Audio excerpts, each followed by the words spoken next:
Hi hello welcome to కేచర్ talks. నేను మీ కలం కృష్ణారెడ్డి.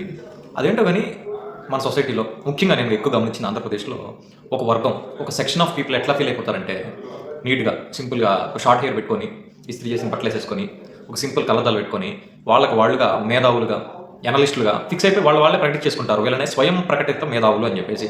అదేంటో కానీ ఆశ్చర్యంగా ఇలాంటి స్వయం ప్రకటిత మేధావులు అందరూ కూడా ఎక్కువగా మనకి తెలుగుదేశం పార్టీలో కనిపిస్తారు. అది జగమెరిగిన సత్యం అనుకోండి. రైట్. ఇకపోతే ఈ వీడియో ఎందుకు చేస్తున్నాను అంటే, ఇందాక వేరే మిత్రుడు ఒక అతను పంపించాడు. సురేష్ అని ఒక స్వయం ప్రకటిత మేధావి ఈ సంఘంలో ఒక వ్యక్తి రాజనీతి అనే పేరుతో ఒక ఛానల్ రన్ చేస్తూ ఉంటాడు. దానికన్నా కులనీతి, చంద్రబాబు నీతి, చంద్రబాబు మోచేతి, ఈ టైప్ ఆఫ్ పేర్లు అయితే దానికి యాప్ట్గా సెట్ అవుతుంది అనమాట. సరే పర్లేదులే. అసలు కాన్సెప్ట్ ఏంటి, ఎందుకు ఈ వీడియో చేస్తున్నాం, ఎందుకు ఈ సోదంతా మీరు వినాల్సి వస్తుందంటే, అతను చేసిన వీడియో ఏంటంటే జగన్మోహన్ రెడ్డి గారు అజ్ఞాని అంట. ఇతనేమో మేధావి కాబట్టి జగన్మోహన్ రెడ్డి గారు అజ్ఞాని. సరే జగన్మోహన్ రెడ్డి గారు అజ్ఞాని అని ఈయన ఎక్కడ తెలుసుకున్నాడో చూద్దాం అని చెప్పేసి చూస్తే అందులో ఒక డైలాగ్ వాడాడు. బోడిగుండుకి మోకాలకి జగన్మోహన్ రెడ్డి గారు ముడేశారంట. కానీ ఆ వీడియో మొత్తం చూసిన తర్వాత ఇతను మోకాలకి బోడిగుండుకి ముడేసినట్టు ఉంది. ఎందుకు ఇదంతా చెప్తున్నానంటే, అతను చేసిన వీడియో ఏంటంటే, జగన్మోహన్ రెడ్డి గారు ఏదైతే మొన్న మిర్చి యార్డ్లో రైతులను పరామర్శించడానికి వెళ్ళారో దాని మీద కేసు పెట్టిన సంగతి మీ అందరికీ తెలిసింది. అయితే ఈ కేసు పెట్టినప్పుడు జగన్మోహన్ రెడ్డి గారు ట్వీట్ చేశారు.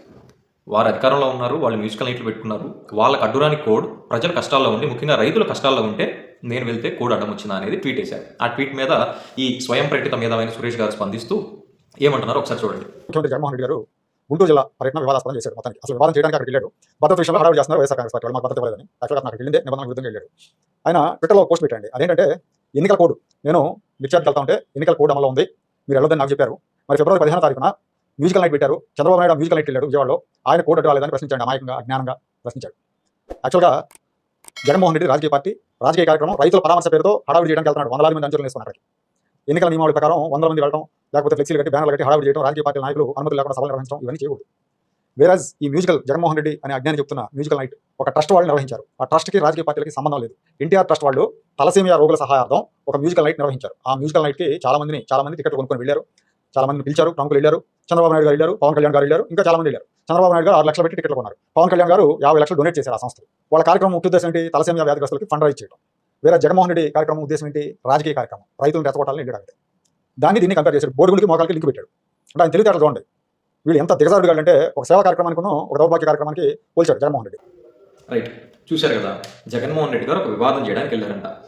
ఎన్నికల కోడ్ ఉన్నా కానీ మ్యూజికల్ నైట్ ఏమి ఇబ్బంది లేదు, మ్యూజికల్ నైట్కి ఎన్నికల కోడ్ అప్లై కాదు.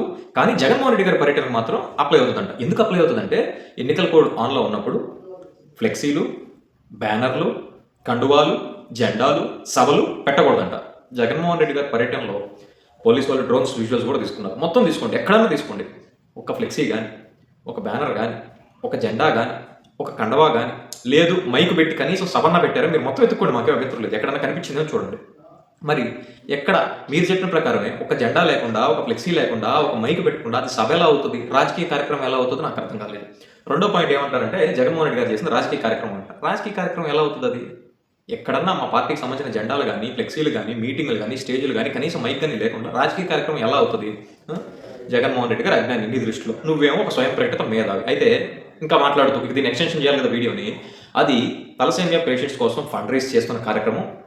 దానికి జగన్మోహన్ రెడ్డి గారు ఏమో రైతులను రెచ్చగొట్టడానికి వెళ్ళారంట. అన్న నాకు అర్థం కావట్లేదు. కడుపు మండిపోయిన రైతులను ప్రత్యేకంగా ఒకరు వెళ్ళి రెచ్చగొట్టాలా?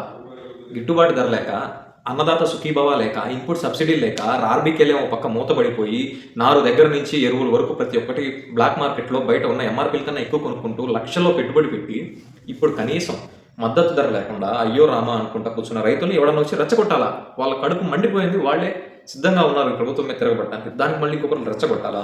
ఇంకోటి మాట్లాడితే ఏమంటాడంటే, వీళ్ళు మ్యూజికల్ నైట్ పెట్టిందేమో సేవా కార్యక్రమం అంట, అక్కడ రైతుల దగ్గరదేమో దౌర్భాగ్యం అంట. రైతుల బాధ మీకు దౌర్భాగ్యంలో ఉన్నదా? అంతేలే, మనం రియల్ ఎస్టేట్ చేసుకోవాలా, మన రాజధానిలో మనకు స్థలాలు ఉండాలా, మనమే గొప్పలు అయిపోవాలా, ఈ రైతులు ఎట్టబోతే మనకే వాళ్ళేమో దౌర్భాగ్యం, మనకంత చిన్న చూపు. ఇంకా మాట్లాడతా అసలు దీనికి సంబంధం లేదు. ఇప్పుడు తీసుకొచ్చి ఇప్పుడు ఏంటంటే ఎన్టీఆర్ ట్రస్ట్ అంట. దీని గురించి ఏం చెప్తున్నాడు ఒకసారి వినండి. సామాజిక సేవ అంటే తెలియదు ఈ జగన్మోహన్ రెడ్డి కుటుంబానికి. సామాజిక సేవ అంటే తెలియదు. ఏనాడు కూడా రూపాయి విధించిన పాపం పోలేదు. ఎన్టీఆర్ ట్రస్ట్ గత 25 సంవత్సరాలుగా ఉమ్మడి ఆంధ్రప్రదేశ్లో సేవా కార్యక్రమాలు నిర్వహిస్తూ ఉంది. 2 తెలంగాణ ఆంధ్రప్రదేశ్ రాష్ట్రాల్లో సేవా కార్యక్రమాలు నిర్వహిస్తూ ఉంది. కులాలకు మతాలకు అతీతంగా సేవలు అందిస్తూ ఉంది.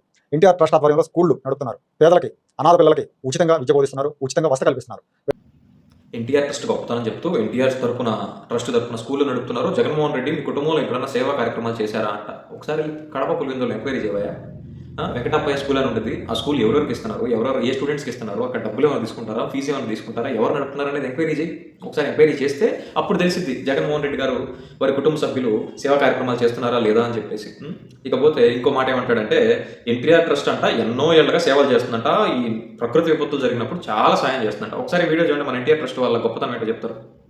పేదలకు కష్టాల్లో ఉన్న వాళ్లకు సాయం చేస్తామని చెబుతూ టీడీపీ నడుపుతున్న సంస్థ ఎన్టీఆర్ మెమోరియల్ ట్రస్ట్. పార్టీకి అనుబంధంగా బ్లడ్ బ్యాంక్ తో పాటు పలు రకాల సేవా కార్యక్రమాలు నిర్వహించడం ఈ ట్రస్ట్ పని. చెప్పుకోవడానికి దీనికి మంచి పేరు ఉన్న వరద బాధితులకు సాయం చేస్తామంటూ టీడీపీ ఆడిన నాటకం ట్రస్ట్ పనితీరుపైనే డౌట్స్ రేపుతోంది. ఇవి ఎన్టీఆర్ ట్రస్ట్ వాహనాలు. వరద బాధితులకు మందులు, ఇతర సామాగ్రి అందిస్తామంటూ ఆదివారం టీడీపీ ఏర్పాటు చేసిన కార్యక్రమం ఇది. దీనికోసం 8 వెహికల్స్ రెడీ చేశారు. ముందుగా ప్రకారమే ఈ వాహనాలు కోస్తాలో శ్రీకాకుళం నుంచి ప్రకాశం దాకా 7 జిల్లాలకు చేరాలి. అలాగే తెలంగాణలో నల్గొండ, వరంగల్, మహబూబ్ నగర్ జిల్లాలకు వెళ్ళాలి. కానీ అదేం విచిత్రమో గానీ ఈ జిల్లాలన్నీ సిటీలోనే ఉన్నట్టు 4 రోడ్లలో ఓ రౌండ్ కొట్టి మళ్ళీ ట్రస్ట్ భవన్ కి చేరిపోయాయి మెడికల్ వెహికల్స్. టీడీపీ చేసిన ద్రోహం పబ్లిక్ గా V6 కెమెరా చిక్కింది. 11 నగర నగరి ఇక 5 వెహికల్స్ నేరుగా బండపల్లికి వెళ్ళిపోయాయి. మరో వెహికల్స్ మనం ప్రయోజనంగా రైతు తీసినాయి. ఇది బండ్లైన్స్ రోడ్ నెంబర్లో జీకే మాదిరి సర్కిల్. ఇక ఎన్టీఆర్ ట్రస్ట్ వెహికల్స్ మళ్ళీ రైతు తీసుకొని రోడ్ నెంబర్ 2 వెళ్ళాయి. ఇది బసవతారకం ట్రస్ట్ హాస్పిటల్ ప్రాంతం. ఇక్కడ నుంచి నేరుగా బండ్లైన్స్ రోడ్ నెంబర్ 2 సాగిపోయాయి టీడీపీ వాహనాలు. టీఆర్ఎస్ భవన్ పక్కన నుంచి రోడ్డుకి వెళ్ళాయి. ఇది యూపీఎస్ అపోలో బస్. ఇక్కడ నుంచి జర్నలిస్ట్ కాలనీ మీదుగా ముందు వెళ్ళాయి ట్రస్ట్ వెహికల్స్. ఇది యూపీఎస్ లో టీడీపీ పాల్గొనేలు. ఈ ఇంటి ముందు సాగిపోయిన వెహికల్స్ యూపీఎస్ చెక్ పోస్ట్ చేరాయి.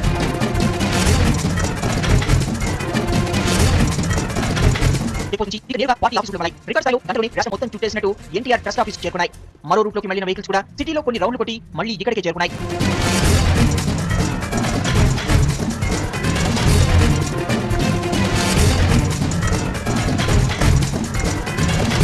ట్రస్ట్ భవన్ కి చేరుకున్న వెహికల్స్ నుంచి మళ్ళీ వరద సాయం సామాగ్రిని భద్రంగా లోపలికి తీసుకెళ్లారు.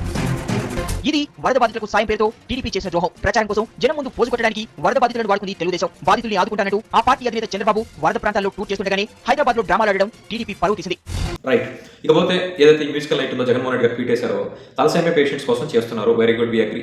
మరి ఆల్రెడీ జగన్మోహన్ రెడ్డి గారు ఆరోగ్యశ్రీని 2 లక్షలు ఉన్న దాని పరిధిని 25 లక్షలు చేశారు. 25 లక్షల్లో కవర్ అవుతుంది తలసేమియా కూడా. కానీ మన కూటమి గవర్నమెంట్ వచ్చిన తర్వాత దాన్ని కూడా లేపేసి, ఆరోగ్యశ్రీ పథకాన్ని లేపేసి 25 లక్షలు విలువ చేసి ఆరోగ్యశ్రీ పథకాన్ని లేపేసి ఇప్పుడు ఏదో ఇన్సూరెన్స్ అంటూ తొక్కా తోలు అంటూ కొత్త కొత్త కబుర్లు చెప్తున్నారు. అదే ఆ పథకం ఉంటే 25 లక్షలు ఎవరైతే తలసేమియా పేషెంట్స్ బాధపడుతున్నారో వాళ్ళకి 25 లక్షల రూపాయలు ఆ ఆరోగ్యశ్రీ ద్వారా కవర్ అయ్యేది కదా. అది మనకు నచ్చదు. చంద్రబాబు నాయుడు ఏం చేస్తే అది అద్భుతం, ఆయన జ్ఞాని. జగన్మోహన్ రెడ్డి ప్రజల తరపున, రైతుల తరపున కష్టాలు మాట్లాడడానికి వెళ్తే మాత్రం అతను అజ్ఞాని. మీరు స్వయం ప్రకటిత మేధావి. ఈ దరిద్రమంతా ఈ రాష్ట్రంలోని మేము చూడటం, మేము చేసుకున్న దౌర్భాగ్యం. చూద్దాం. Thank you.